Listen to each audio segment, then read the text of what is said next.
Reels upload দেওয়ার সাথে সাথেই আপনাদের মেসেজে আমার ইনবক্স ভরে গেছে। কমেন্ট বক্সে অনেকে জানতে চেয়েছেন যে আপু আপনি হঠাৎ করে কোথায় যাচ্ছেন বাসা ছেড়ে। তো সবার প্রশ্নের উত্তর নিয়ে আজকে হাজির হয়েছি ব্লগ নিয়ে। আসসালামু আলাইকুম এন্ড হ্যালো এভরিওয়ান, সবাই কেমন আছেন? আশা করি আলহামদুলিল্লাহ ভালো আছেন। আমিও আপনাদের আলহামদুলিল্লাহ অনেক অনেক ভালো আছি। হঠাৎ করে কোথায় যাচ্ছি এবং বাসা ছেড়েই বা কেন চলে যাচ্ছি সব প্রশ্নের উত্তরই আজকে আপনাদের এই ব্লগের মাধ্যমে দিব। তাই সবাই ধৈর্য সহকারে ভিডিওটা সম্পূর্ণ দেখতে থাকেন। কই যাও? কোথায় যাও?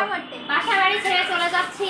আমি আর এই বাসায় থাকবো না। আমার নতুন সংসার হয়েছে, এখন এই সংসারের জিনিসপাতি নিয়ে বাসায় চলে যাচ্ছি। এগুলা দি আপনারা সাথে সাথে আসেন। এগুলা তো ভাঙা জিনিসপত্র দেখি আমি। বাসায় চলো দেখাবো দামি দামি জিনিস।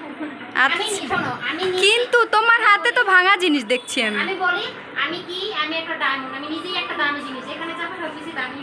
তাই আমি ঢাকা আসার পর থেকেই ভাবিদের বাড়িতে ছিলাম। ভাইয়া ভাবি আমি একসাথেই তাদের বাসাতেই ছিলাম। তো আমাদের অনেক দিনের প্ল্যানিং ছিল আমরা বাসা নিব, দেন বাসা চেঞ্জ করব, আর ফ্যামিলির সবাইও খুলনা থেকে ঢাকা চলে আসবে। তাই আমরা হুট করে বাসা নিয়েও নিলাম। আজকে সারাদিন প্রচুর পরিমাণে বৃষ্টি ছিল আর আমিও বাসাতে ছিলাম না, অনেক ব্যস্ততার ভিতরেই দিনগুলো কাটতিছে। তাই সারাদিন আমার ছোট ছোট দুইটা বেআইন মানে জান্নাত, যাকে আপনারা সবাই চেনেন, সবাই মিলে অনেক পরিশ্রম করেছে বাসা চেঞ্জ করতে এবং বাসা সম্পূর্ণ তারাই সাজিয়ে রেখেছে।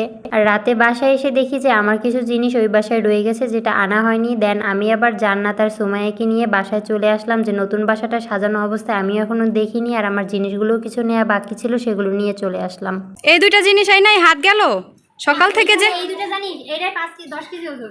সকাল থেকে যে আমি আনলাম একা একা এগুলো প্রুফড ভিডিও করে দেখাইতে হয় না। সুন্দর ঘরটা সাজাইছো। ভিডিও করে দেখাইতে হবে না, তোমার মতো আমি প্রুফ ভিডিও করে রাখি না, ঠিক আছে? ঘর এত সুন্দর করে সাজাইছো যে এই জিনিসগুলো তোমরা আনতেই ভুলে গেছো।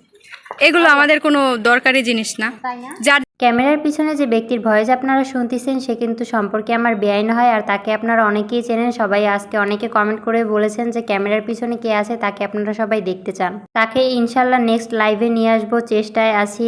আর তার সাথে তো অল টাইম আমার ঝগড়া বেঁধেই থাকে, মানে ভালোবাসা দুঃখ কষ্ট সবকিছু তার সাথেই দিন শেষে শেয়ার করি, আবার দিন শেষে তার সাথেই যুদ্ধ করি। বেআইনে কোলাকুলি একটা ডায়লগ আছে না, সো আমাদের অবস্থাও সেরকম। বেআইনি যেরকম পিরিত যেরকম খাতিল, আবার ঝগড়ার সময় সেই লেভেলের ঝগড়াও বাদে। আর সেই বেআইনি কিন্তু ঘর সাজাতে সম্পূর্ণটা সাহায্য করেছে। এই যে ঘরে টুকিটাকি জিনিস দেখতেছেন এগুলো হলো সবকিছু তারাই সুন্দরভাবে সাজিয়ে দিয়ে গিয়েছে। এক সেকেন্ড, আপনারা আবার কেউ ভিডিও দেখে বললেন না যে বাসায় তো কোনো জিনিসই নাই, তাহলে চেঞ্জটা কি করলেন? আমাদের হলো ফুল নিউ সংসার, মানে আমি তো ব্যাচেলার লাইফ, ভাইয়া ভাবির নতুন সংসার, বিয়ের পরে এই প্রথম তারা সংসার করতেছে আলাদাভাবে। একটা সংসার সাজাতে কিন্তু অনেক জিনিস লাগে যা ধারণার বাহিরে, কিন্তু এই অনেক জিনিস তো একসাথে কখনোই করা সম্ভব না, অবশ্যই আস্তে আস্তে ধীরে ধীরে করতে হবে। সো আজ বাসা নিলাম, কাল জিনিসপত্র কিনবো, এভাবে করেই ঘরটা সাজিয়ে ফেলবো। আর এর জন্য অবশ্যই আপনাদের কাছে দোয়া কামনা করি, সবাই আমাদের ফ্যামিলির জন্য অনেক অনেক দোয়া করবেন। সারাদিন সবাই মিলে অনেক কষ্ট করেছে, কিন্তু এখন আমি যদি কষ্ট না করি তাহলে কি করে হয়? বাসায় আসার সাথে সাথে দেখি যে বেড বিছানো হয়নি, দেন আমি চাদর বিছিয়ে দিলাম সুন্দর করে। সবাই মিলে সারাদিন এত কষ্ট করেছে, এখন যদি আমি শেষমেশ একটু হাত না লাগাই তাহলে কি করে হয়? তাই লোক দেখানো হলেও একটু কাজ তো করতেই হয়। তাই এসে পর্দা টানিয়ে নিলাম, যদিও আমি আমার রুমের পর্দায় আগে টানিয়ে নিয়েছি।